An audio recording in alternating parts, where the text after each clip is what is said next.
So full-time Tesla here. Hi. Just driving to pick my daughter up from school. Just decided to film a little something to update on the Tesla effect. What is it like to own a Tesla in Thailand? How was my last 6,743 kilometers, about 5 months with it? And whether you should consider changing to EV, electric vehicle, or a Tesla. The convenience of driving this versus, let's say, a normal gas car where you fill up once a week, once in 10 days, you forget about it. This has a lot less range. Actually, it's not a lot less range. The full range is pretty decent, but the problem with EVs is that nobody drives from 100% to almost zero like a normal ICE car. You know, my previous car was a Mercedes GLC diesel. The full range, full tank of diesel, diesel. I could get 700 kilometers. That's like 500 miles, right? 500 miles, that takes like 20 days for me if I don't play golf and I don't travel out of the city. 20 days, so that's a lot. So I hardly go to the gas station, but with this car, because I only charge it to 80%, which is that's what is recommended, right? 80% to 20%. So when I hit 20%, I charge again.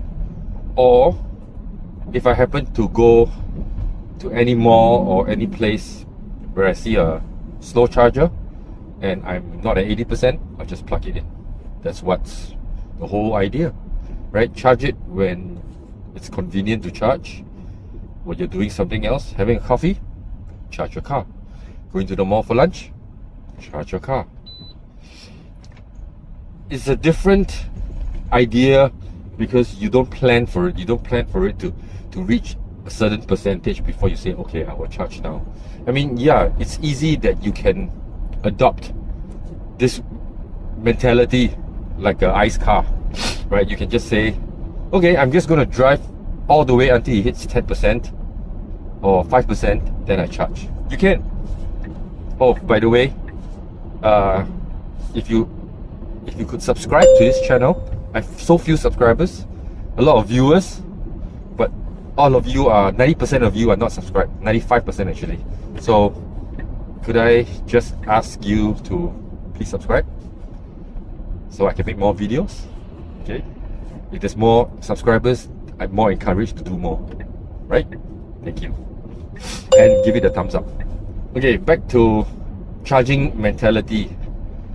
If every EV owner adopts the ICE car charging mentality, I charge it to full, which is like 100%, and I use it to 10% or 5%, then I charge. It's not feasible. Why? Okay, this is for people who have no home chargers. People with home chargers, you know, you don't have to think about it. Whenever you're home, just plug it in. Okay, you only get charged for whatever electricity that you put in. When it's plugged in and it's not transferring electricity to your battery, you don't get charged for it. So this is for people like me. I don't own a home charger.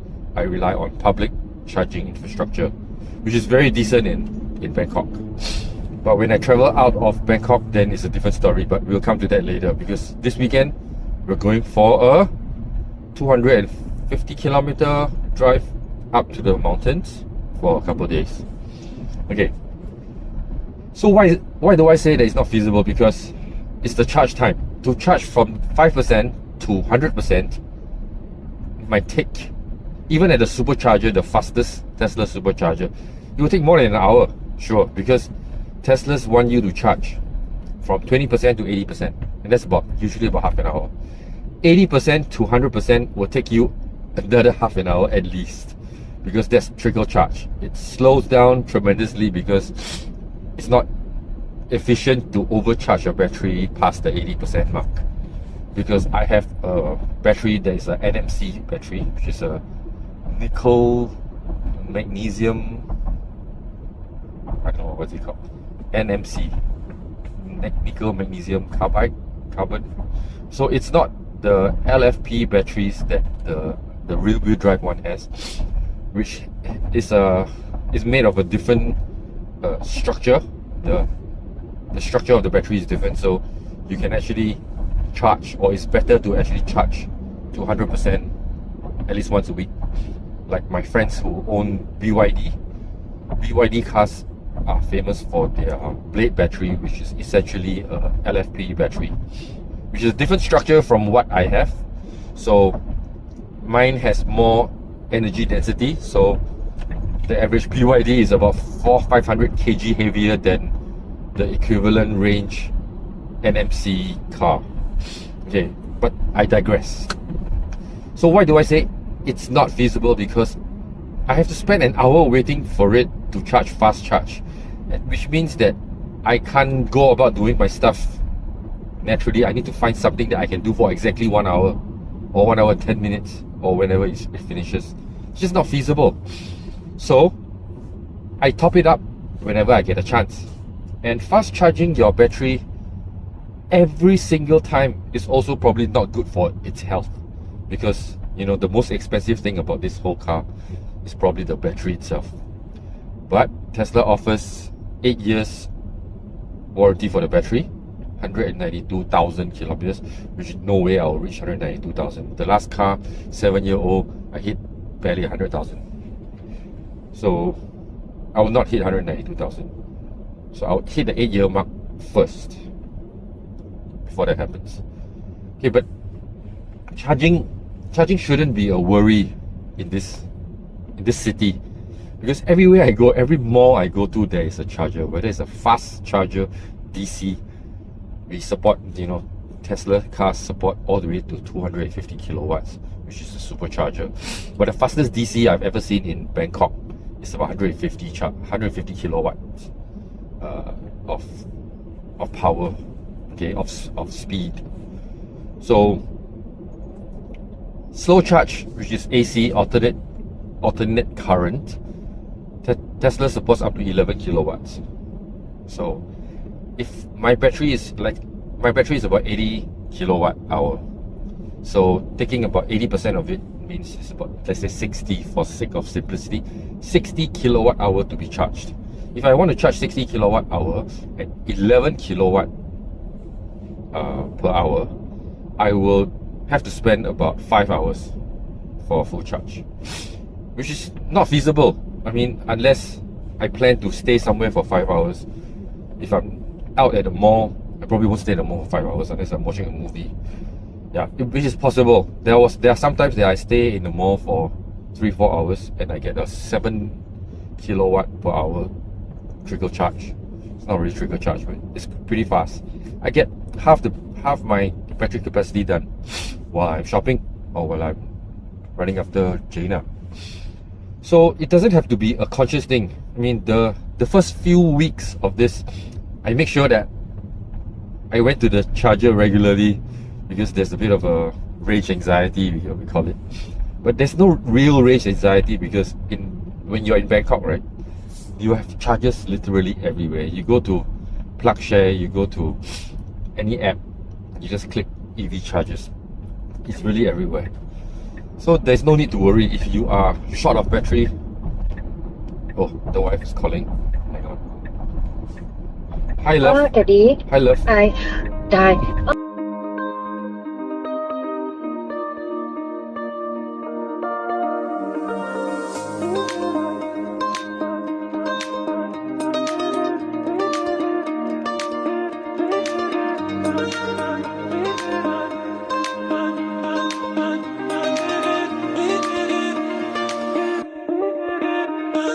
Okay, see ya. So you go ahead. Yeah. Okay, Bye. bye. Thanks.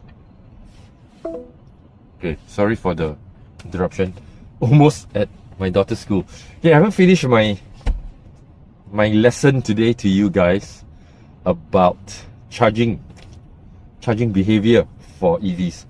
The best thing about owning a Tesla is indeed the Tesla Supercharger network, which is exclusive to Teslas only. So the other brands, like you see BYD, Zeekr, your Geelys, your Avatars, you know, the MGs, they cannot come into they cannot use the Tesla Superchargers now.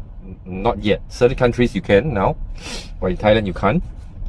So it's more exclusive. So I don't think I've ever been to a supercharger and not have a supercharging lot. Or put it another way, when I use the navigation to get me to a supercharger, because it preheats the battery to get it conditioned for optimal supercharging, it tells me how many stalls are available. So if it's full, I never even hit there. But I've never even had it tell me it's full yet. So that's okay. Although there's so many Teslas around, I hope not too many, because right now my free charging destination charges at certain places are always full. I can never get free charging anymore because there are too many Teslas around. Used to be able to get easily a few months ago, not anymore. More people are finding out about the free charging, especially at one Bangkok. They have reduced from 8 to 4 stalls, so that's even worse. But they have increased from 4 to 8 superchargers there. And superchargers are not expensive here. If I go during off-peak hours, certain superchargers only charge me about 7 baht per hour, per kilowatt hour. So 7 baht if I charge, let's say 60 again, I use the 60. If it's like 20 to 80, that's about, no, actually, no, that's too much. 0 to 80 is about 60 kilowatt hour. So if I charge 20 to 80 is about 50 kilowatt hour. 50 kilowatt hour times 7 is about 350 baht. About $11 US for full charge. It's not really full, it's 20 to 80. So I'm only charging 60% as a full charge, because it's not good to let the battery go to past 80%, or it's not good to let the battery go below 10%. So my sweet spot is about 25%. I start charging to 80. But not many times I get to 25%, because whenever I see a charger somewhere, when I'm in a mall or in a parking lot, I see a charger, let's plug it in. Get 5 kilowatt, get 10 kilowatt. Or I have a neighbor who lets me use her ultra super slow, but she's super nice, 2 or 3 kilowatt per hour charger. Really, really slow. But if she's at work and I just plug into her lot and just plug it in, and I pay her the fee for the electricity, but it's really slow. So unless I charge the whole day, I don't get anything significant. It's for charging overnight, which I don't get access to because I don't have her parking lot. Okay, so I need to be in her lot to charge. The wire is not long enough to pull to my lot. So back to my conclusion, Teslas are the best EVs you can buy because of the supercharging network. If you have your own charger at home, this point is moot. You don't care about charging outside unless you go out of Bangkok. But if you're in Thailand and if you're looking for an EV and you are worried about the charging infrastructure, buy a Tesla. If you have a home charger, you can buy any car out there. But the cost of running a Tesla is a lot lower than running any other car. Why? Let me explain. The latest Zeekr 7X, such a nice car, right? So fun, so advanced, electric roof, auto door closing, all the perks, all the bells, all the whistles. But the battery is 100 kilowatt hour. My battery is 80 kilowatt hour. So it's carrying 20% heavier battery all the time, wherever, all the time. And this 20% is not only 20%. The car is about 400 over kilograms heavier than this car. 400 kilograms. That's equivalent to having a whole car full of passengers. Okay, and it's carrying all the time.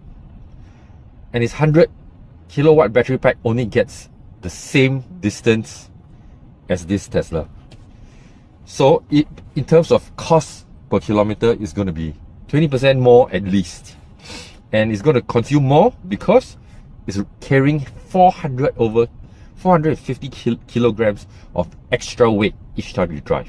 Each time you park, each time you change gear, each time you corner, each time you brake, it's going to have to slow down 400 more kilograms. So your brakes and your tires is going to die faster because that car is so heavy. The same thing with the Sea Lion 7, the BYD Sea Lion 7. I liked it because it's half the price of this car in Bangkok, but the wife doesn't like it, and it's the same thing. It's 500 kilograms heavier but that's because the BYD blade batteries are not so dense. That's why it has less of a range. But I don't understand the Zeekr. Why is it so non-economical? It's an EV. EVs are supposed to be economical and cheap to run and stuff, but it's not. For me, when I drive normal day, I'm looking at it now, 128.7 watt-hour per kilometer. That's all I'm consuming. The Zeekr will be doing about 180. The BYD maybe 200. So this is a significant higher power consumption for other cars. So Teslas are known to be the most frugal in terms of energy consumption, but then again, if you spend more time in a Tesla watching TV, playing your app, using the stuff that the car can do besides driving, you're going to eat up battery anyway. So don't think about it. So after 5 months of owning the car, I don't think about battery anymore. I have totally assimilated into the EV system, into the culture. I charge when I need to. I don't think about mileage. I don't think about kilometers. My car is set to percentage. I don't care about kilometers left. I have no range worry because everything's in percentage. When it hits 20%, I go charge full. When I see a charging station nearby and it's free, I plug it in. So my phone has about 8 different apps that I have balanced in, or my credit card is linked to for convenient charging. But nothing is as convenient as a Tesla, where I just plug it in and I walk away. I don't have to click, slide, key in details, book a slot. I don't care. See a Tesla Supercharger, open the flap, plug it in, walk away. When it's full, I press stop charging, pull it out, done. Okay, so I'm at my daughter's school now. Going to park the car and then walk to bring her for her ballet lessons. It's Wednesday. Wednesdays she gets dressed in a cute ballet pink uniform, so cute. And yeah, hope it makes sense. Today's topic is about charging network, charging anxiety. How is it like to live with an electric car, or more so a Tesla, in Bangkok?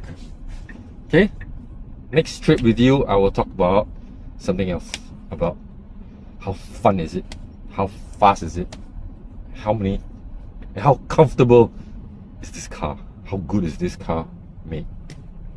Pretty good actually. So please like and subscribe. I'll see you in the next video. Okay, bye.